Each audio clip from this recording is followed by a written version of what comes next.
journal vous est offert par le FPI, Fonds des promotions de l'industrie, votre partenaire privilégié pour la réussite de vos projets.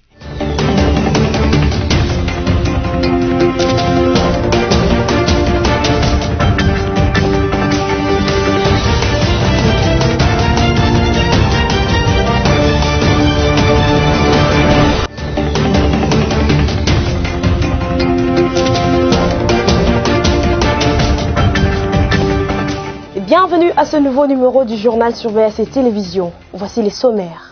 Le président de la République, Félix-Antoine Tshisekedi Tshilombo, a reçu ce mercredi 21 octobre 2020 le serment de 3 nouveaux juges constitutionnels au Palais du Peuple. Et puis, le Palais du Peuple, mercredi 21 octobre, la fraction de la population pro-Félix Tshisekedi s'est prononcée sur l'absence du Premier ministre, du président du Sénat ainsi que de la présidente de l'Assemblée nationale. Enfin, selon le bulletin quotidien sur la situation épidémiologique publié le mardi 21 octobre 2020 par le comité multisectoriel de la riposte contre la Covid-19 au pays, 14 nouveaux cas ont été confirmés.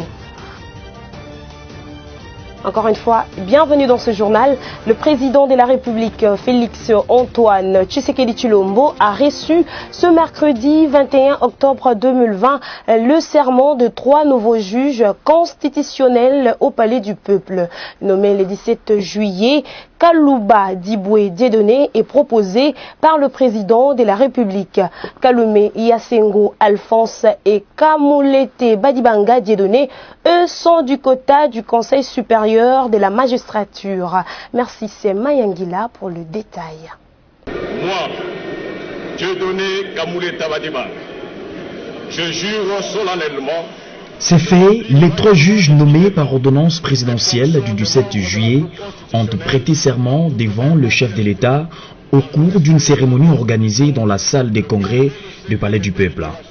Il s'agit des juges Kalouba Dieudonné, Kalume Alphonsine et Dieudonné Kalumuta Badibanga.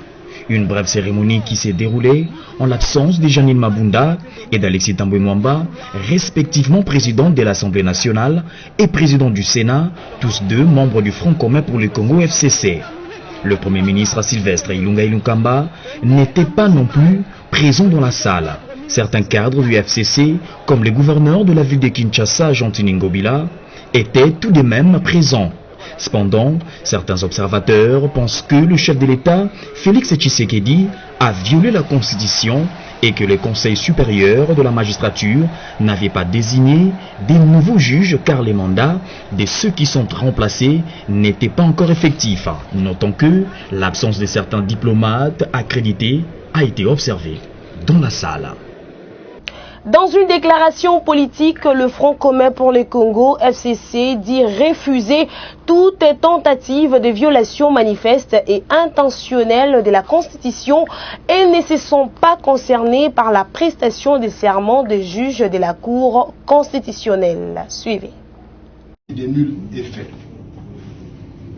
De ce qui précède, le FCC ayant tenté en vain de faire entendre raison à l'autre partie, informe l'opinion tant nationale qu'internationale de ce qui suit. 1.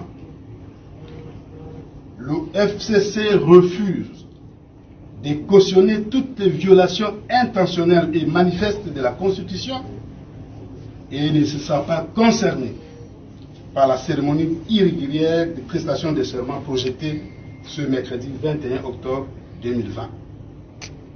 En conséquence, tous ces cadres évoluant au sein des institutions n'y prendront pas part.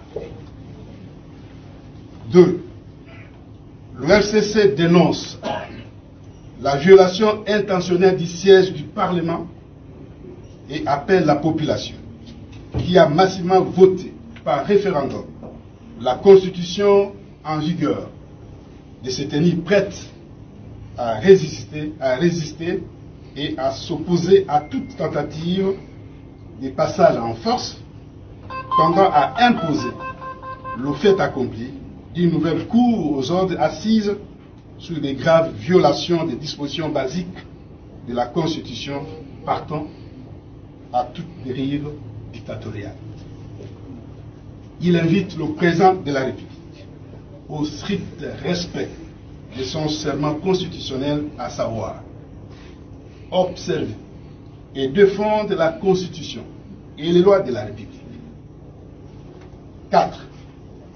Le FCC prend à témoin la communauté internationale de constater la retenue dont il a fait montre dans ces dossiers et de prendre action dans le sens qui conforte l'état des droits et consolide la démocratie. Fait à Kinshasa le 20 octobre 2020.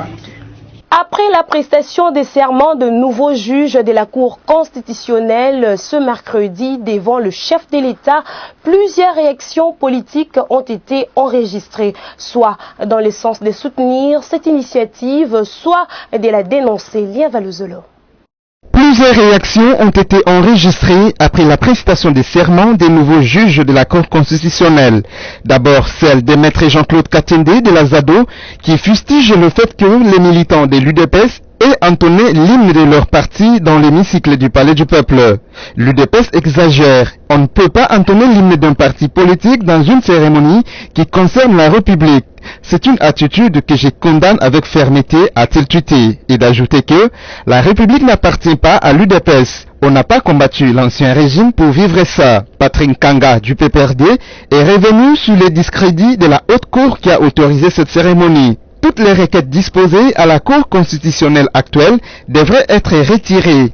L'on ne peut pas légitimer une institution qui s'est délégitimée et qui est devenue l'outil d'un parti politique, a-t-il dit. En réaction, Kitenge Yesu, au représentant du chef de l'État, qui a félicité la tenue de cette cérémonie, a annoncé qu'elle n'est qu'une première d'un processus sévère et déterminant. Et F. Bazaïba du MLC de clôturer, je cite, « Dommage que le FCC et CACH entretiennent des crises internes pour les positionnements et les contrôles de l'appareil de l'État, lesquelles crises détournent l'attention des Congolais qui pourtant étaient focalisés sur une question d'intérêt national, Minembwe a-t-elle indiqué sur son compte Twitter ce mercredi. » Un protocole d'accord a été signé mardi 20 octobre 2020 à la Cité de l'Union africaine entre les sociétés allemandes et les 4 ministères, à savoir le ministère de Budget, des Portefeuilles, des Finances et des Transports. C'est en présence du président de la République, Félix Tshisekedi. C'était en présence du chef de l'État Félix Tshisekedi qu'un protocole d'accord a été signé entre les sociétés allemandes et les 4 ministères de la RDC, à savoir le ministère de Budget, de Finances, de Portefeuille et de Transport, le mardi 20 octobre 2020 à la Cité de l'Union africaine pour la construction des infrastructures forestières en RDC et la modernisation de 5033 km de chemins de fer gérés par la Société congolaise de transport et de port SCPT et l'ex-ONATRA. De cours et de 25 milliards de dollars américains, un projet de 30 ans, fruit de voyages de travail de Félix Tshisekedi à la République allemande. Il va y avoir la construction, la modernisation de 5033 km déjà sous gestion de la SCPT, ex-ONATRA, SNCC et CFU, et la construction de nouvelles autres infrastructures ferroviaires. Ça fera au total 10 000 km de rails. Le coût global est estimé à 25 milliards de dollars américains pendant 30 ans.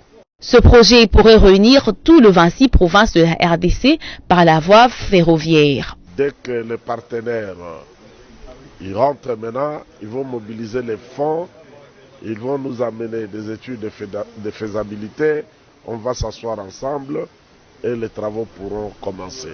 Ils ont l'ambition de relier toutes les 26 provinces par voie ferroviaire. Ce projet contribuera à redynamiser les entreprises ferroviaires et de donner de l'emploi aux Congolais.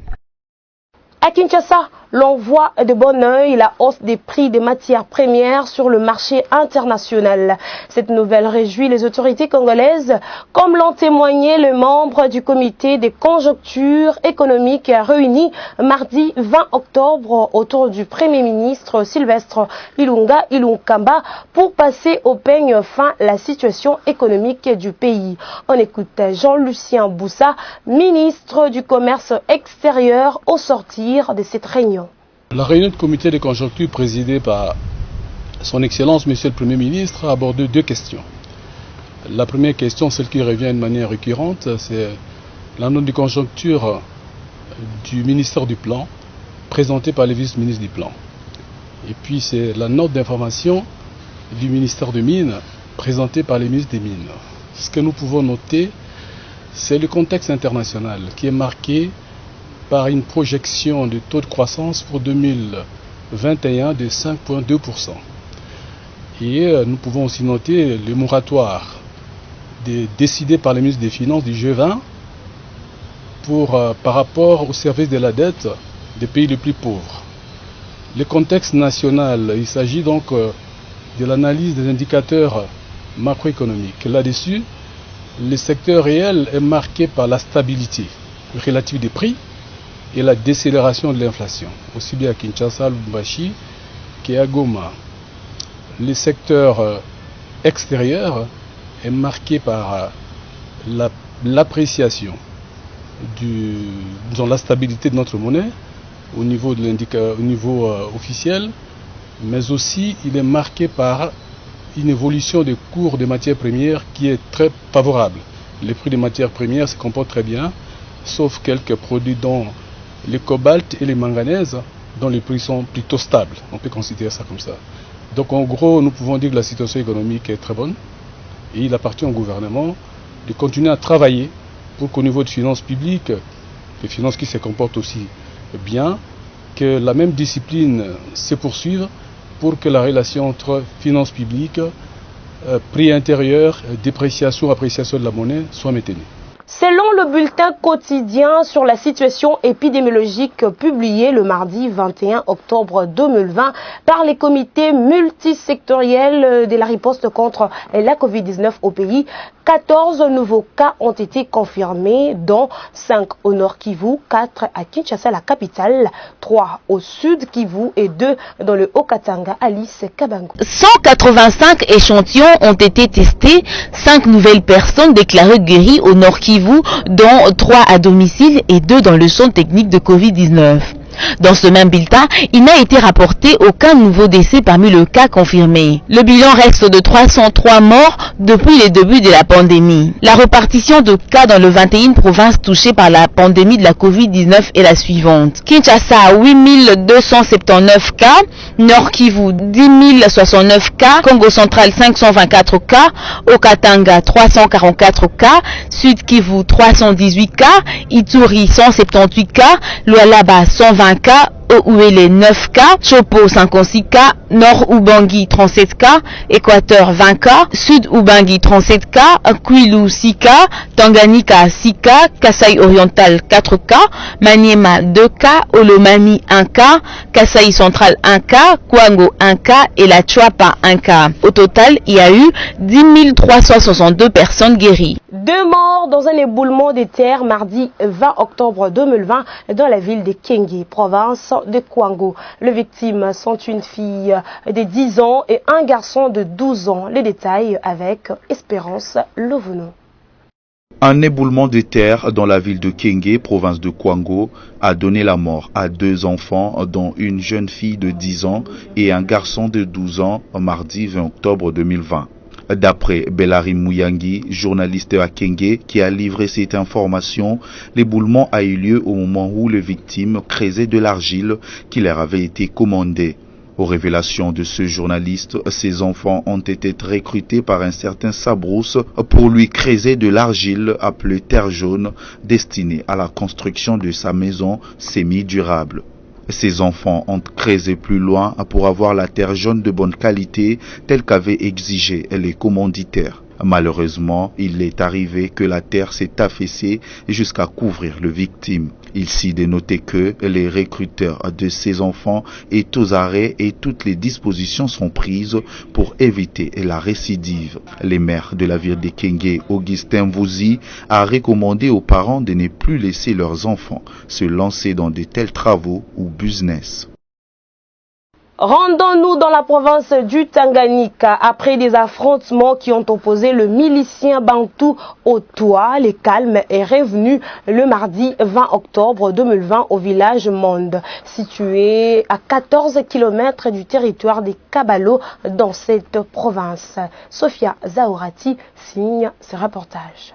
Selon le témoin sur place, un toit s'est rendu au village Kanteba Bostion de Bantou pour y cueillir de mangue. Là, il a été agressé à coups de flèche. C'est ce qui a provoqué les affrontements intercommunautaires. Contacté le mardi 20 octobre 2020, l'administrateur du territoire de Kabalo, Raymond Mama, a affirmé que le calme est revenu après une forte tension entre toit et Bantou qui se sont affrontés. Il a fallu descendre sur place pour calmer les esprits, a-t-il déclaré. Raymond Mama signale que la cohabitation entre Bantou et Toit n'est pas bonne dans plusieurs localités de la province du Tanganyika. Et pour finir, lors d'un entretien accordé le mardi 20 octobre 2020 à la radio Okapi, l'Union nationale de la presse du Congo, UNPC, dénonce les violences dont 3 journalistes ont été victimes de la part des hommes armés non identifiés. Il s'agit notamment des vols à main armée et des tortures enregistrées depuis samedi 17 octobre 2020 à Bunia, Mongwalu et Tchomia. La présidente intérimaire de l'UNPC Ituri, Christine Abedito, plaide pour la protection de ses membres, dont Daniel Tibasima de la radio Umoja de Tchomia dans les territoires de Djungu. Des hommes armés se sont introduits dimanche 18 octobre dans son domicile, mais ils n'ont pas commis des dégâts suite à l'alerte de la population qui a dissuadé ces bandits. Aussi, à Mongwalu, 2 journalistes ont été agressés par les militaires des FARDC en patrouille. L'un d'eux, Jorkim Masumbuku de la radio Tungane, a été gravement blessé. Il était tabassé par ses hommes en uniforme pour des motifs inavoués. Enfin, à Bunia, des hommes armés ont tenté en vain lundi 18 octobre 2020 de s'introduire dans la maison du journaliste Jacques Bazo de la radio Merveille. Ils ont saccagé son véhicule qui était dans la cour de la parcelle. Christine Abedito demande ainsi aux autorités politico-militaires de prendre en charge les journalistes blessés et d'assurer la protection de ses membres qui sont en danger permanent. Depuis le début de cette année, l'UNPC Ituri a enregistré 7 cas de violence faites aux journalistes. Mesdames et messieurs, place à présent à la revue de presse rendue par Merveille Bavabebaye.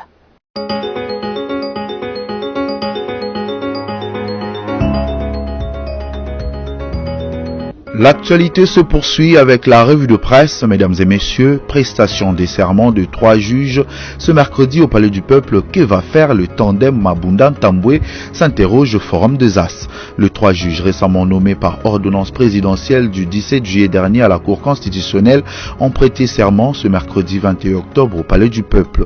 L'annonce a été faite lundi par le protocole du président de la République qui a publié le programme officiel de la cérémonie des prestations de serment des membres de la Haute Cour, dont une copie a atterri à la rédaction du quotidien. Au-delà de la polémique ambiant autour de l'ordonnance su évoquée, le chef de l'État persiste et a signé que la prestation de serment de 3 nouveaux magistrats nommés à la Cour constitutionnelle aura bel et bien lieu.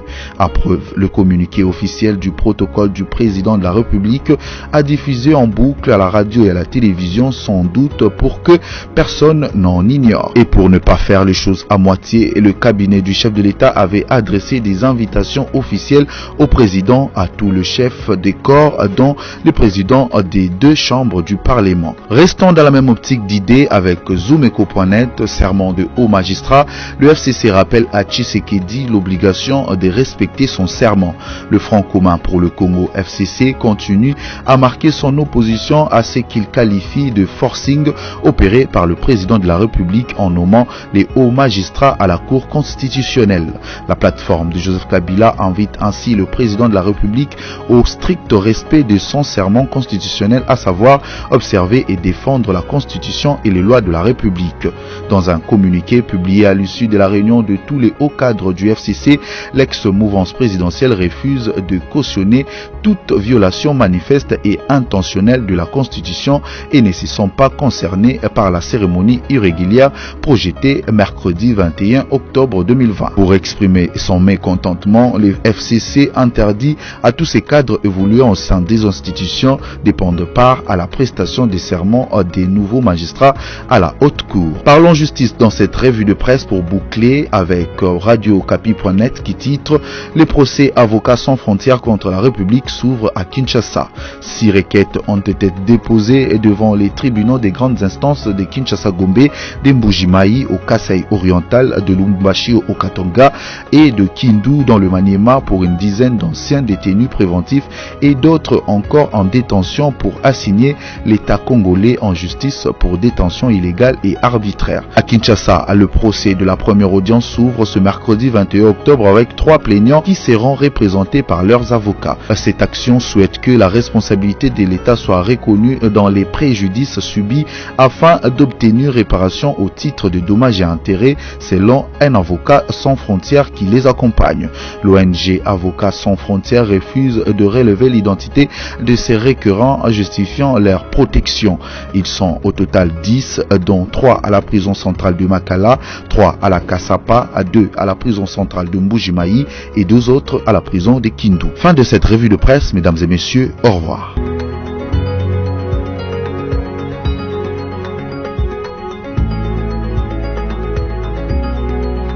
Si vous nous avez pris en cours de diffusion, voici le rappel de principaux titres. Le président de la République, Félix-Antoine Tshisekedi Tshilombo, a reçu ce mercredi 21 octobre 2020 le serment de 3 nouveaux juges constitutionnels au Palais du Peuple. Et puis, le Palais du Peuple, mercredi 21 octobre, la fraction de la population pro-Félix Tshisekedi s'est prononcée sur l'absence du Premier ministre, du président du Sénat ainsi que de la présidente de l'Assemblée nationale. Enfin, selon le bulletin quotidien sur la situation épidémiologique publié le mardi 21 octobre 2020 par le comité multisectoriel de la riposte contre la Covid-19 au pays, 14 nouveaux cas ont été confirmés. Mesdames et messieurs, ce journal qui a été préparé par l'ensemble de la rédaction de BSC Télévision est terminé. Merci à vous de l'avoir suivi. Restez-nous toujours fidèles.